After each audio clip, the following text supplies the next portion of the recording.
Bonjour, je m'appelle Franck Odiger, je suis analyste développeur depuis 1 an et demi chez It's4You.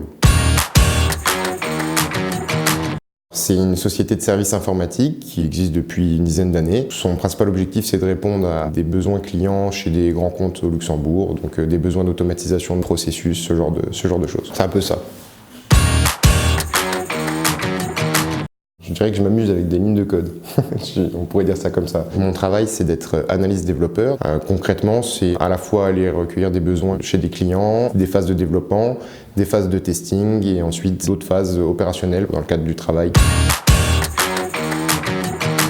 Pour le côté humain, pour les valeurs de l'entreprise en règle générale, parce que l'entreprise est tournée vers des valeurs qui vont vers le bon sens, qui ne sont pas juste le profit et des choses entre guillemets qui peuvent être malsaines. Le point de vue d'Its4You, c'est le même que le nôtre en tant qu'informaticien, c'est se remettre en question aussi. C'est cette philosophie d'entreprise qui m'a plu. It's4You est toujours très à l'écoute de l'avis des collaborateurs et ça c'est quelque chose de fondamental. Non, je dis vraiment ce que je pense. Mais oui, il me paye pour le coup.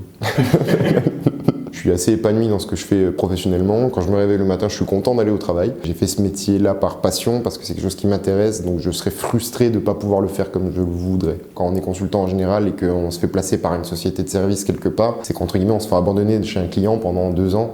Là, c'est pas le cas. Tous les mois, on nous demande comment ça se passe, qu'est-ce qui se passe, qu'est-ce qu'on peut faire pour améliorer les choses. Et c'est cette volonté de toujours vouloir se remettre en question et de toujours vouloir s'améliorer qui est intéressante. Pour le coup, It's4You nous offre la possibilité de mettre en avant nos compétences et d'évoluer assez rapidement. Tout doucement, on va sortir du périmètre de compétences qu'on va devoir faire au jour le jour pour en acquérir de nouvelles jusqu'au moment où elles seront acquises. Par exemple, j'arrive facilement à communiquer et It's4You m'a déjà demandé si jamais je voulais plutôt continuer vers le technique ou aller vers le management, tout ce genre de choses, vu qu'il y a plus de communication et de gestion. Si vous voulez devenir informaticien, apprenez à faire Windows L pour bloquer votre PC, sinon vous allez payer beaucoup de croissants. Il y a un de vos collègues qui vient sur votre poste et qui envoie un joli mail à tout le monde. Je paye les croissants jeudi, par exemple.